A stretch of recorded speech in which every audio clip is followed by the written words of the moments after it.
ನಮಸ್ಕಾರ ಸ್ನೇಹಿತರೆ, ಹೇಗಿದ್ದೀರಾ? ಈ ಒಂದು ವಿಡಿಯೋನಲ್ಲಿ ನಾನು ಕೆಲವೊಂದು ಮೋಟಿವೇಶ್ನಲ್ ಕೋಟ್ಸ್ನ ನಿಮಗೆ ಹೇಳ್ತೀನಿ. ನಿಮಗೆ ಇಷ್ಟ ಆಗಿರೋ ಒಂದು ಕೋಟ್ನ ಕಮೆಂಟ್ ಮೂಲಕ ತಿಳಿಸ್ಕೊಡಿ. ಸ್ನೇಹಿತ, ಗೆಲುವು ಬೇಕಂದರೆ ಹಾಸಿಗೆ ಬಿಟ್ಟು ಪ್ರಯತ್ನ ಪಡಬೇಕೇ ವಿನಃ ಮಲ್ಕೊಂಡು ಕನಸು ಕಾಣಿದ್ರೆ ಆಗಲ್ಲ. ಗರ್ವದಿಂದ ಹೇಳ್ಕೊಳ್ಳೋ ಚರಿತ್ರೆ ಇಲ್ಲ ಅಂದರೂ ಗೌರವ ತಂದುಕೊಡೋ ಗುರಿ ಸೇರ್ಕೋ. ಏನಕ್ಕೆ ಸೋಲ್ತಾ ಇದೆಯಾ ಅಂತ ಗೊತ್ತಾದರೆ ತಾನೇ ಯಾವ ರೀತಿ ಗೆಲ್ಲಬೇಕು ಅಂತ ಅರ್ಥ ಆಗುತ್ತೆ. ಗೆಲುವು ಯಾವ ರೀತಿ ಇರಬೇಕಂದ್ರೆ, ನೀನು ಬಂದರೆ ಕೂತ್ಕೋ ಅಂದೇ ಇರೋರು ಕೂಡ ನಿನ್ನನ್ನು ನೋಡಿ ಎದ್ದು ನಿಂತ್ಕೊಳ್ಳೋ ಥರ ಬೆಳಿಬೇಕು. ನಿನ್ನ ಕೈಯಲ್ಲಿ ಆಗಲ್ಲ ಅಂತ ಬಿಡೋ ಮೊದಲು ಅವಕಾಶ ಮತ್ತೆ ಬರಲ್ಲ, ನೆನ್ಪಿಟ್ಕೋ. ನಿನ್ನ ಕಷ್ಟ ಮತ್ತು ಗುರಿನ ಯಾರ ಹತ್ರನೂ ಹೇಳಬೇಡ. ಯಾರೂ ಅದನ್ನು ತಲೆಗೂ ಹಾಕ್ಕೊಳ್ಳಲ್ಲ, ಹಂಚ್ಕೊಳ್ಳೋದು ಇಲ್ಲ. ಗೆಲುವಿಗಿಂತ ದೊಡ್ಡ ಪ್ರತೀಕಾರ ಯಾವುದೂ ಇರಲ್ಲ. ಓಡಿದ್ರೂ ಸಿಗದೆ ಇರೋ ಗೆಲುವಿಗೋಸ್ಕರ ಮಲ್ಕೊಂಡು ಕನಸು ಕಾಣ್ತಾ ಇದೆಯಾ? ಪ್ರತಿದಿನ ಬೆಳಗ್ಗೆ ಎದ್ದೇಳು, ಹೋರಾಡು ಅಂತ ಯಾರು ಹೇಳ್ತಾರೆ ನಿನ್ನನ್ನು ಬಿಟ್ಟರೆ? ಕಾಲದ ಜೊತೆ ಯುದ್ಧ, ಕಷ್ಟದ ಜೊತೆ ಸಹವಾಸ ಮಾಡಿದ್ರೇ ವಿಜಯ ಅನ್ನೋದು ನಿನ್ನ ಸ್ವಂತ. ನೀನು ಕೆಳಗೆ ಬಿದ್ದರೆ ಅದು ನಿನ್ನ ತಪ್ಪಲ್ಲ, ಮತ್ತೆ ಮೇಲೆ ಎದ್ದೇಳದೇ ಇದ್ದರೆ ಅದು ಖಂಡಿತ ನಿನ್ನ ತಪ್ಪೇ. ಸ್ನೇಹಿತ, ನೆನ್ಪಿಟ್ಕೋ, ಜೀವನ ಅನ್ನೋದು ಒಂದು ಯುದ್ಧ. ಆದರೆ ಹೋರಾಡೋಕ್ಕೆ ಒಂದು ಅತೀಂದ್ರಿಯ ಶಕ್ತಿಯುತವಾದ ಆಯುಧ ಬೇಕು. ಅದು ಯಾರು ಗೊತ್ತಾ? ನೀನೇ. ಬಲವಾಗಿ ನಂಬಿದ್ರೆ ಸಾಲದು, ನಿನ್ನ ಬಲಹೀನತೆ ಬಿಟ್ಟರೆ ಬದುಕು ಬದಲಾಗುತ್ತೆ. ವರ್ತಮಾನ ವೇದನೆಯಿಂದ ಇದೆ ಅಂದರೆ ಭವಿಷ್ಯತ್ತು ಬಂಗಾರದಂತೆ ಇರುತ್ತೆ ಅಂತ ಅರ್ಥ. ನಾಳೆ ನಿನ್ನೆ ಥರ ಇರಬಾರ್ದು ಅಂದರೆ ಇವತ್ತು ಎಷ್ಟು ಕಷ್ಟಪಡಬೇಕು ಆಲೋಚನೆ ಮಾಡು. ಸಿಂಹ ಯಾವತ್ತೂ ಸಿಂಹಾಸನಕ್ಕಾಗಿ ಯುದ್ಧ ಮಾಡಲ್ಲ. ಯಾಕಂದರೆ ಅದೆಲ್ಲಿ ಕೂತ್ರೆ ಅದೇ ಸಿಂಹಾಸನ, ಅದೇ ಕಿಂಗ್ ಆಫ್ ದ ಫಾರೆಸ್ಟ್. ಜೀವನದಲ್ಲಿ ಯಾವ ದಾರಿನೂ ಕಾಣಿಸ್ತಾ ಇಲ್ಲ ಅಂತ ಯೋಚನೆ ಮಾಡಬೇಡ. ನೀನು ನಡೆದಿದ್ದೇ ದಾರಿ, ಆ ದಾರಿ 4 ಜನಕ್ಕೆ ದಾರಿ ದೀಪ ಆಗಬೇಕು. ಅರಣ್ಯವಾಸ, ಅಜ್ಞಾತವಾಸ ಎಲ್ಲ ಅನುಭವಿಸಿದ್ರೇ ಪಟ್ಟಾಭಿಷೇಕ. ಬಲವಾಗಿ ಅಂದ್ಕೊಂಡ್ರೆ ಏನೂ ಆಗಲ್ಲ. ನಿರಂತರ ಪ್ರಯತ್ನ ಪಟ್ಟರೆ ನಿನ್ನನ್ನು ಮೀರಿ ಏನೂ ಹೋಗಲ್ಲ. ಯಾವುದನ್ನೇ ಆಗಲಿ ಬೇಡ ಅಂದ್ಕೊಂಡ್ರೆ ಕಣ್ಣೆತ್ತಿ ನೋಡಬೇಡ, ಬೇಕು ಅಂದ್ಕೊಂಡ್ರೆ ಕೊನೆ ತನಕ ಬಿಡಬೇಡ. ಪ್ರತಿಯೊಬ್ಬರಿಗೂ ಸಮಯ ಬರುತ್ತೆ, ಆದರೆ ಪ್ರತಿದಿನ ಕಷ್ಟಪಟ್ಟರೇನೆ. ಸೋಲನ್ನು ಯಾವತ್ತೂ ಒಪ್ಕೋಬೇಡ, ಸಹನೆ ಯಾವತ್ತೂ ಕಳ್ಕೋಬೇಡ.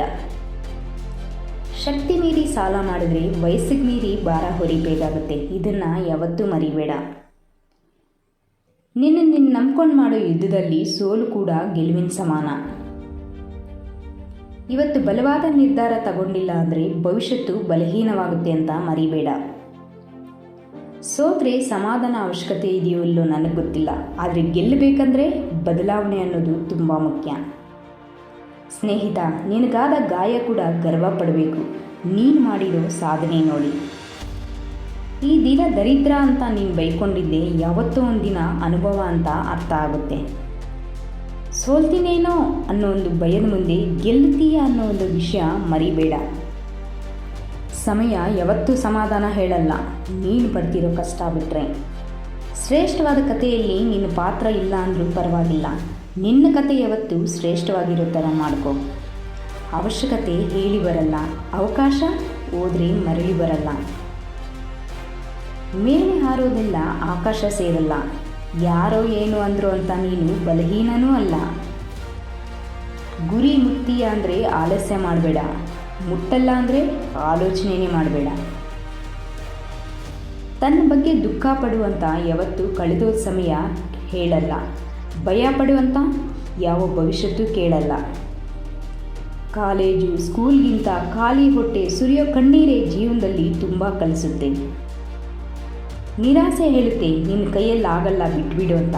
ಆಸೆ ಹೇಳುತ್ತೆ ಸಾಧಿಸ್ತೀಯ, ಇನ್ನೊಂದು ಹೆಜ್ಜೆ ಹಾಕು ಅಂತ.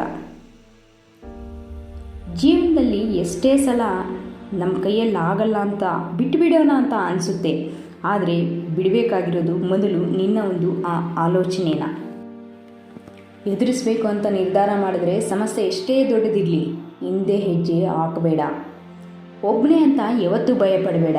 ಒಂಟಿತನನೇ ದೊಡ್ಡ ದೊಡ್ಡ ಸಾಮ್ರಾಜ್ಯಗಳನ್ನು ಕಟ್ಟಿದೆ.